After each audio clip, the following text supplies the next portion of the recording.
Good morning. Rajitha ബാലുവാണേ. തട്ടുന്തവിയിലേക്ക് എല്ലാവർക്കും സ്വാഗതം.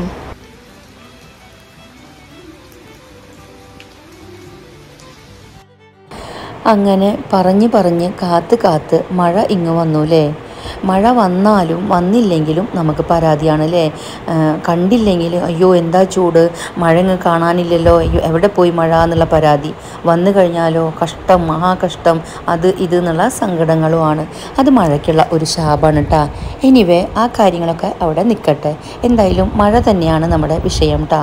മഴ അധികമായി കഴിഞ്ഞാലേ ഈ ചെടീനെ ഇഷ്ടപ്പെടുന്നവർക്ക് അല്ലെങ്കിൽ കൃഷിക്കാർക്ക് ഒക്കെ മഴ അല്പം വിഷമം ഉണ്ടാക്കണം ഒരു സീസണും കൂടിയാണ്.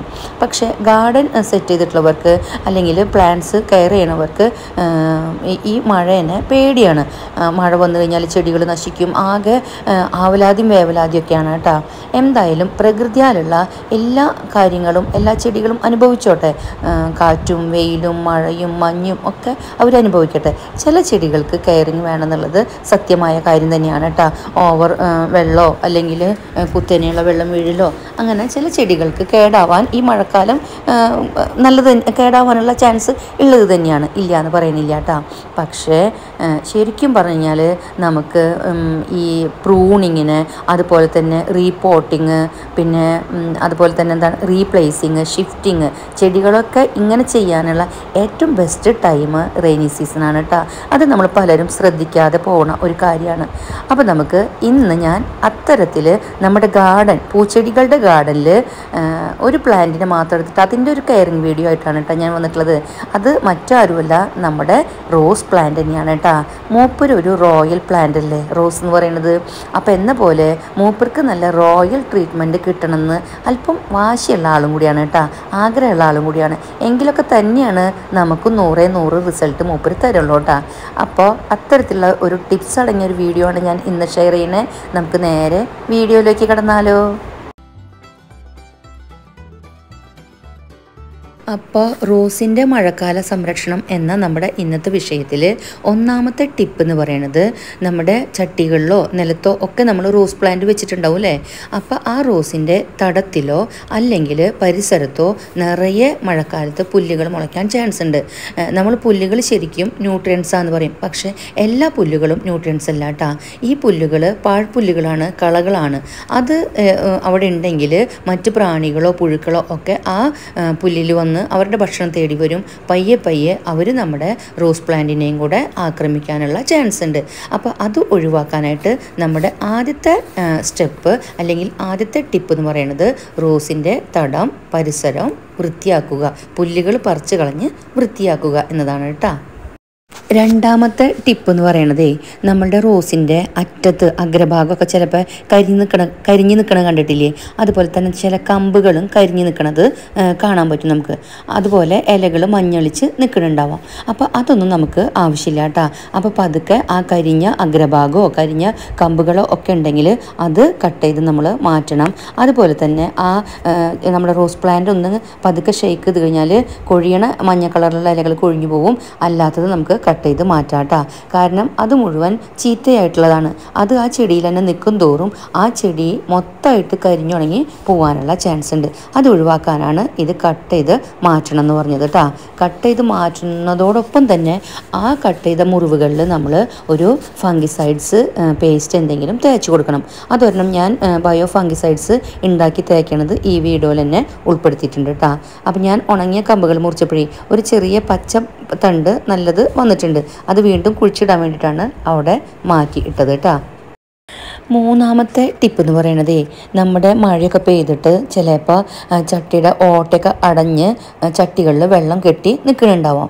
അപ്പോൾ അതൊക്കെ ഒന്ന് ശ്രദ്ധിക്കണം. ആ വെള്ളമൊക്കെ ഒന്ന് ഒഴിച്ച് കളയണം. അതിൽ ഓട്ട അടഞ്ഞിട്ടുണ്ടെങ്കിൽ, അതായത് നമ്മളുടെ പോട്ടി മിക്സൊക്കെ ചിലപ്പോൾ നന്നായിട്ട് ഇങ്ങനെ ഒട്ടിപ്പിടിച്ച് അള്ളിയായിട്ടത് ഇങ്ങനെ കളിമണ്ണ് പോലെ ആയിട്ടുണ്ടാവും. അപ്പോൾ വെള്ളം അടിയിലേക്ക് പോവില്ല. അങ്ങനെ വരുമ്പോൾ നമ്മൾ ഒന്നുകിൽ അത് റീപോട്ട് ചെയ്യുകയോ അല്ലെങ്കിൽ റീപ്ലേസ് ചെയ്യുകയോ ചെയ്യണം. അല്ലെങ്കിൽ ആ ഓട്ട നമ്മൾ ആദ്യമേ സെറ്റ് ചെയ്യുമ്പോൾ തന്നെ വല്ല ടൈൽ കഷ്ണമൊക്കെ വെച്ച് കൊടുക്കുന്നത് നല്ലതാണ് കേട്ടോ. അപ്പോൾ നമ്മുടെ മൂന്നാമത്തെ പോയിൻ്റ് അതാണ്. അതായത് ഓവറായിട്ട് വെള്ളം ചട്ടികളിൽ കിടക്കണുണ്ടോ എന്ന് നോക്കണം. അത് നിലത്താണെങ്കിലും പറമ്പുകളിലാണെങ്കിലും വെള്ളം കെട്ടിക്കിടക്കണുണ്ടോ എന്നുള്ളത് നമ്മൾ ഒന്ന് ശ്രദ്ധിക്കണം കേട്ടോ. അത് നമ്മുടെ ചെടി അങ്ങനെ ഉണ്ടെങ്കിൽ നമ്മുടെ ചെടി പെട്ടെന്ന് ചീഞ്ഞു പോവും. അതിൻ്റെ വേരൊക്കെ നശിച്ച് ചെടി പെട്ടെന്ന് ചീഞ്ഞു പോവും. അപ്പോൾ അതും കൂടെ ഒന്ന് ശ്രദ്ധിക്കണം. അടുത്തത് നാലാമത്തെ ടിപ്പാണ്. നാലാമത്തെ ടിപ്പ് എന്ന് പറഞ്ഞു കഴിഞ്ഞാൽ നമ്മളുടെ വിരിഞ്ഞു കഴിഞ്ഞിട്ടുള്ള പൂക്കളുണ്ടെങ്കിൽ അത് വിരിഞ്ഞു കഴിഞ്ഞാൽ പിന്നെ ആ ചെടിയിൽ തന്നെ നിർത്താനായിട്ട് അനുവദിക്കരുത്. അത് മാക്സിമം കട്ട് ചെയ്ത് കളയാട്ടോ. കാരണം പുതിയ മുളകളും അതുപോലെ തന്നെ പുതിയ ശാഖകളും ഒക്കെ വരുന്നതല്ലേ, തളിരിലകളും ഒക്കെ വരുന്നതാണ്. അവർക്ക് ആവശ്യമായിട്ടുള്ള ന്യൂട്രിയൻസ് അവർ ചെടിയിൽ നിന്ന് വലിച്ചെടുക്കേണ്ടതാണ്. അപ്പോൾ അവർക്ക് കിട്ടാനുള്ളത് നമ്മൾ അനുവദിച്ചു കൊടുക്കണം. അപ്പോൾ അതിനായിട്ട് ഈ വിരിഞ്ഞു കഴിഞ്ഞിട്ടുള്ള പൂക്കളെ നമ്മൾ മാക്സിമം ഓരോന്നോരോന്നായിട്ട് കട്ട് ചെയ്ത് മാറ്റണം കേട്ടോ. അതുപോലെ തന്നെ നമ്മുടെ റോസ് ചെടിക്കൊക്കെ ഈ മഴക്കാലത്ത് നമ്മുടെ എന്താ പറയുക പുഴുക്കേട് അതുപോലെയുള്ള രോഗങ്ങൾ പുഴുക്കേട്, പ്രാണിശല്യം, മീലിമൂട്ട അങ്ങനെ കുറച്ച് പ്രശ്നങ്ങളുണ്ടല്ലോ. അതിൻ്റെയൊക്കെ ശല്യം ഏറ്റവും കൂടുതൽ ഈ മഴക്കാലത്താണ് കേട്ടോ. അപ്പോൾ അങ്ങനെയുള്ള മഴക്കാല പ്രശ്നങ്ങളെ നമ്മൾ നിർബന്ധമായിട്ടും ഒന്ന് തടഞ്ഞിരിക്കണം. അപ്പോൾ അതിനായിട്ട് ഏറ്റവും ബെസ്റ്റായിട്ടുള്ള പരമാവധി ബയോ ആയിട്ടുള്ള, അതായത് നമുക്ക് ഓർഗാനിക് ആയിട്ടുള്ള പെസ്റ്റിസൈഡ്സോ ഇൻസെക്ടിസൈഡ്സോ ഉപയോഗിക്കാനായിട്ട് നമ്മൾ ശ്രദ്ധിക്കണം. അത് സ്പ്രേ ചെയ്യുക ആഴ്ചയിൽ ഒരു ദിവസം എന്ന രീതിയിൽ, അല്ലെങ്കിൽ മാസത്തിൽ 3 പ്രാവശ്യമെങ്കിലും ചുരുങ്ങിയത് നമ്മൾ അത് ചെടികൾക്ക് സ്പ്രേ ചെയ്യാനായിട്ട് ശ്രദ്ധിക്കണം. നമ്മുടെ വേപ്പെണ്ണ നല്ലൊരു ഇൻസെക്ടിസൈഡും ആണ് പെസ്റ്റിസൈഡും ആണ് കേട്ടോ. വേപ്പെണ്ണ 1 ml 1 ലിറ്റർ വെള്ളത്തിൽ മിക്സ് ചെയ്തിട്ട് നന്നായി ഷെയ്ക്ക് ചെയ്തതിന് ശേഷം അത് ചെടികൾക്ക് തളിച്ചു കൊടുക്കുന്നത് നല്ലതാണ്. അതുപോലെ 6ാമത്തെ ടിപ്പാണ് നമ്മുടെ റോസ് പ്ലാന്റിന് ഉണ്ടാവുന്ന രോഗങ്ങൾക്ക് നല്ല ഫംഗിസൈഡ്സ് സ്പ്രേ ചെയ്ത് കൊടുക്കുക എന്നുള്ളത് കേട്ടോ.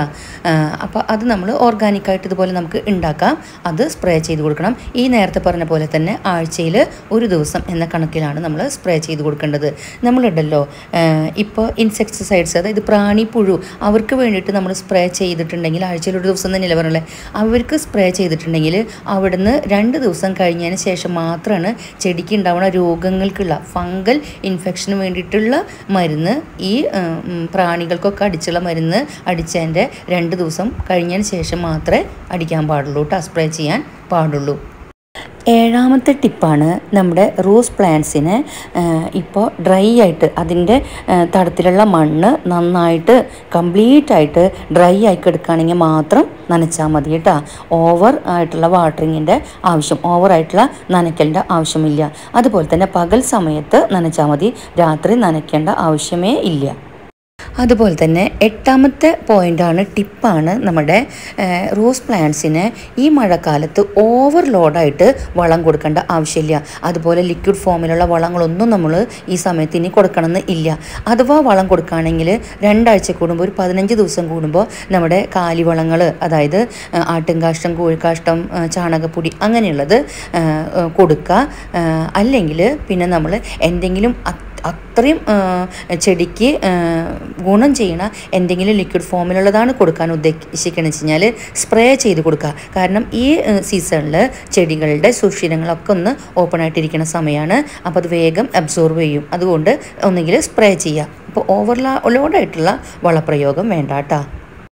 അതുപോലെ നമ്മളുടെ ബഡ്സ് റോസ് പോലെയുള്ള റോസ് വെറൈറ്റീസിനൊക്കെ വേണമെങ്കിൽ നമുക്ക് ഷെയ്ഡിലേക്ക് മാറ്റി വയ്ക്കാം കേട്ടോ. അവരെ നല്ല മഴയത്ത് നിർത്തണം എന്നില്ല. കാരണം അവരുടെ പൂവ് വേഗം ഫെയ്ഡാവും, മഴവെള്ളം കൊള്ളുമ്പോൾ ആകെ ചീഞ്ഞ പോലെയാവും. അപ്പോൾ അത് വേണമെങ്കിൽ ഷെയ്ഡിലേക്ക് മാറ്റി വയ്ക്കാം. അത്യാവശ്യം എന്ന് തോന്നുന്ന ചില റോസ് വെറൈറ്റീസിന് അങ്ങനെ പൂവ് കേടാവുമെന്ന് തോന്നുകയാണെങ്കിൽ അത്തരത്തിലുള്ള പ്ലാന്റിനെ നമുക്ക് ഷെയ്ഡിലേക്ക് മാറ്റി വയ്ക്കാം കേട്ടോ. നേരത്തെ നമ്മൾ കരിഞ്ഞ ആ ഒരു കമ്പ് പൊട്ടിച്ചപ്പോൾ ഒരു പച്ചത്തണ്ടും വന്നല്ലോ, ആ പച്ച ചള്ള് ഭാഗമാണ് അതൊന്ന് കുഴിച്ചിട്ടതാണ് കേട്ടോ. നമ്മൾ ശരിക്കും പൂവ് കട്ട് ചെയ്തെടുക്കില്ലേ, അതായത് വിരിഞ്ഞു കഴിഞ്ഞ പൂവ്, ആ പൂവിൻ്റെ തണ്ട് പോലും കുഴിച്ചിട്ടിട്ട് നമ്മൾ റോസ് പ്ലാന്റ്സ് ഉണ്ടാക്കിയിട്ടുണ്ട് കേട്ടോ. ഞാൻ എൻ്റെ ബഡ്സ് റോസുകളെയൊക്കെ ഇവിടെ ഷെയ്ഡിലേക്ക് മാറ്റി വെച്ചിട്ടുണ്ട് കേട്ടോ. അപ്പോൾ മഴക്കാല സംരക്ഷണത്തിൻ്റെ ഭാഗമായിട്ട് ഇത്രയും ടിപ്സാണ് കേട്ടോ എനിക്ക് പറയാനുള്ളത്. അപ്പോൾ അതാ മഴ തോർന്ന ഒരു സമയത്ത് നമ്മൾ നമ്മുടെ തോട്ടം ഒന്ന് ക്ലീൻ ആക്കിയിട്ടുണ്ട്, നല്ല വൃത്തിയാക്കി എടുത്തിട്ടുണ്ട് കേട്ടോ. അപ്പോൾ നമ്മൾ സമയാസമയങ്ങളിൽ ചെയ്യണ കാരണം അധികം ഇതിൽ കരിഞ്ഞതോ അധികം പുല്ലുകളോ ഒന്നും ഇല്ല കേട്ടോ. ഇത്ര മാത്രമേ കിട്ടിയുള്ളൂ. അല്ല നമ്മൾ ശ്രദ്ധിച്ചില്ലെങ്കിൽ ഒരുപാട് പുല്ലൊക്കെ മുളയ്ക്കാൻ സാധ്യതയുണ്ട്. ഇനി ഞാൻ എൻ്റെ റോസ് പ്രൂണിങ് കഴിഞ്ഞിട്ട് അവിടെ ഫംഗൽ ഇൻഫെക്ഷൻ ഇല്ലാതിരിക്കാനായിട്ട് ആ മുറിവ് ഉണങ്ങണമല്ലോ മുറിച്ചെടുത്ത്. അപ്പോൾ അതിനായിട്ട് ഞാൻ യൂസ് ചെയ്യുന്ന ഓർഗാനിക്കായിട്ടുള്ള ഒരു രീതിയാണ് കേട്ടോ. അതിനായിട്ട് നമ്മുടെ അടുക്കളയിലുള്ള വസ്തുക്കൾ തന്നെയാണ് ഞാൻ അധികവും ഉപയോഗിക്കാറുള്ളത്. അപ്പോൾ അതിനായിട്ട് നമ്മുടെ നല്ല നമ്മൾ പൊടിപ്പിച്ചെടുത്ത നമ്മൾ ഉണ്ടാക്കിയിട്ടുള്ള മഞ്ഞൾപ്പൊടിയാണ്. ആ മഞ്ഞൾപ്പൊടിയിലേക്ക് നമ്മുടെ സാധാരണ വെള്ളമൊഴിച്ച് അതൊന്ന് പേസ്റ്റ് പരുവത്തിൽ ആക്കിയെടുക്കും. എന്നിട്ട് നമ്മൾ എവിടെയൊക്കെയാണോ കട്ട് ചെയ്ത് കരിഞ്ഞ് നിൽക്കണേൽ ഇത് പരട്ടിയിട്ട് കാര്യമില്ല കേട്ടോ. നമ്മൾ ആ കട്ട് ചെയ്ത അതേ സമയത്ത് തന്നെ ഇതൊന്ന് പൊത്തി വെച്ച് കൊടുക്കുകയാണെങ്കിൽ അത് വളരെ നല്ലതാണ്. പിന്നെ താഴോട്ട് ആ രോഗം ചെടികൾക്ക് പടർന്നു കയറില്ല. അപ്പോൾ ഞാൻ ഉപയോഗിക്കുന്ന ഒരു രീതി ഇതാണ് കേട്ടോ. അപ്പോൾ നമ്മൾ കട്ട് ചെയ്തതിന് ശേഷം മഞ്ഞൾപ്പൊടി കലക്കിയിട്ട് ഇനിയിപ്പോൾ നമ്മൾ സാഫ് എന്ന് പറഞ്ഞിട്ടുള്ള ഒരു ഐറ്റം നമ്മളുടെ ഈ ചെടികളൊക്കെ കിട്ടുന്ന വളം കിട്ടുന്ന കടയിലുണ്ട്, അല്ലെങ്കിൽ ഓൺലൈനായാലും കിട്ടും. പക്ഷേ എനിക്ക് തോന്നുന്നത് നമ്മൾ എപ്പോഴും ഓർഗാനിക്കായിട്ട് ചെയ്യുന്നതാണ് ഏറ്റവും ബെസ്റ്റ് എന്ന്. ഞാൻ ഇതുവരേക്കും മഞ്ഞൾ തന്നെയാണ് കേട്ടോ നമ്മൾ ഉപയോഗിച്ചിട്ടുള്ളത്. എന്നിട്ടും ഇത്ര അധികം റോസസ് നമ്മുടെ കയ്യിലുണ്ട്. ഞാനിപ്പോൾ കുറേ റോസ് നിങ്ങൾക്ക് കാണിച്ചു തന്നിട്ടില്ല കേട്ടോ. അപ്പോൾ അത് ഇതുപോലെ ഒന്ന് നമ്മൾ ആ പേസ്റ്റുകൾ എവിടേക്കാണ് നമ്മൾ കമ്പ് മുറിച്ച് അവിടെയൊക്കെ ഒന്ന് പരത്തി കൊടുക്കാം കേട്ടോ. അടുത്തതായി ഈ മഴക്കാലത്തൊക്കെ ഞാൻ എൻ്റെ റോസ് ചെടികൾക്ക് സ്പ്രേ ചെയ്ത് കൊടുക്കുന്ന ജൈവ കീടനാശിനിയാണ് കേട്ടോ. അപ്പോൾ അതിനായിട്ട് ഞാൻ 2 സെയിം ഗ്ലാസ് എടുത്തിട്ട് ഒരേപോലത്തെ 2 ഗ്ലാസ് എടുത്തിട്ടുണ്ട്. അതിൽ 2ലും അര ഗ്ലാസ് വീതം വെള്ളം വെച്ചിട്ടുണ്ട് കേട്ടോ. ഞാൻ ഉണ്ടാക്കുന്ന കീടനാശിനിയാണെങ്കിലും മറ്റു ഫംഗൽ ഇൻഫെക്ഷൻ വരാതിരിക്കാനുള്ള മരുന്നാണെങ്കിലും ഒക്കെ ഞാൻ അടുക്കളയിൽ നിന്നുള്ള വസ്തുക്കൾ ഉപയോഗിച്ചിട്ടാണ് ഉണ്ടാക്കിയിട്ടുള്ളത്.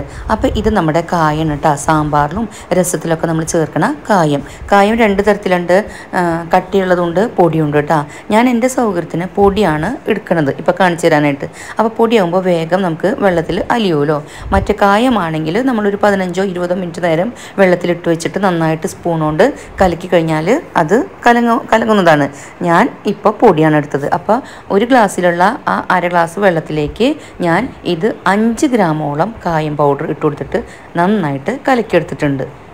കായം കലക്കി മാറ്റി വെച്ചിട്ടുണ്ട്. അടുത്ത ഗ്ലാസ് വെള്ളത്തിലേക്ക് ഞാൻ 2 ടേബിൾ സ്പൂൺ പുളിയുള്ള തൈരാണ് കേട്ടോ ചേർക്കണത്. അതും ഇതുപോലെ നന്നായിട്ട് മിക്സ് ചെയ്യുക. അപ്പോൾ നമ്മുടെ കായ മിക്സിങ്ങും അതുപോലെ തന്നെ നമ്മളുടെ തൈര് മിക്സിങ്ങും റെഡി ആയിട്ടുണ്ട്. ഇത് 2 കൂടിയിട്ട് 200 ml ഉണ്ട് കേട്ടോ. ഇനി നമുക്ക് ഒരു പാത്രം എടുക്കുക. അതിലേക്ക് ഈ 2 മിക്സിങ്ങും കൂടെ ഒഴിച്ചു കൊടുക്കുക. എന്നിട്ട് ഇതും കൂടെ ഒന്ന് ഇതിലിട്ടിട്ടും കൂടെ ഒന്ന് നന്നായിട്ട് മിക്സ് ചെയ്യുക.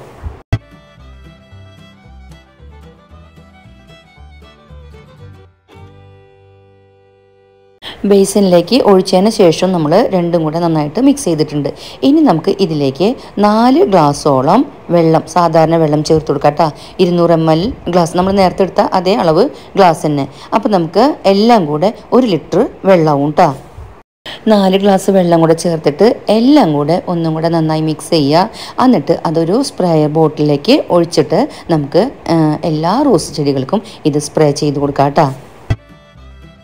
നമ്മൾ നേരത്തെ ഫംഗൽ ഇൻഫെക്ഷന് വേണ്ടിയിട്ട് മഞ്ഞൾപ്പൊടിയല്ലേ യൂസ് ചെയ്തത്, എന്ന പോലെ തന്നെ കീടനാശിനിയായിട്ടും മഞ്ഞൾപ്പൊടി യൂസ് ചെയ്യാം കേട്ടോ. ഈ പറഞ്ഞ പോലെ മഞ്ഞൾപ്പൊടി നമ്മൾ വെള്ളത്തിൽ കലക്കിയിട്ട് സ്പ്രേ ചെയ്യണത് നല്ലതാണ്. അപ്പോൾ ഇതൊക്കെയാണ് ഞാൻ എൻ്റെ റോസ് പ്ലാന്റുകൾക്ക് ചെയ്യുന്നത് കേട്ടോ. എൻ്റെ റോസ് പ്ലാന്റുകൾക്ക് പ്രോപ്പറായിട്ട് കൊടുക്കേണ്ടതെല്ലാം കൊടുക്കേണ്ട സമയത്ത് കൊടുക്കുന്നതും സംരക്ഷിക്കുന്നതും കൊണ്ടും വളരെ ഹെൽത്തി ആയിട്ടാണ് നിൽക്കണം കേട്ടോ. ഒരുപാട് റോസസ് ഉണ്ട്, എല്ലാത്തിലും നിറയെ മുട്ടുകളുണ്ട്, പൂവിടാറുണ്ട്, ഇലയൊക്കെ കാണാൻ നല്ല ഭംഗിയുണ്ട് കേട്ടോ. അപ്പോൾ എൻ്റെ ഇന്നത്തെ വീഡിയോ ഇഷ്ടമായി തന്നെയാണ് കേട്ടോ ഞാൻ വിശ്വസിക്കുന്നത്. എങ്കിൽ ലൈക്ക് ചെയ്യാനും ഷെയർ ചെയ്യാനും കമൻറ്റ് ചെയ്യാനും അതുപോലെ ചാനലൊന്ന് സബ്സ്ക്രൈബ് ചെയ്യാനും മറക്കരുതേ. നമുക്ക് അടുത്ത വീഡിയോകളിലൂടെ ഇനിയും കാണാം. അതുവരേക്കും children take care. Bye bye.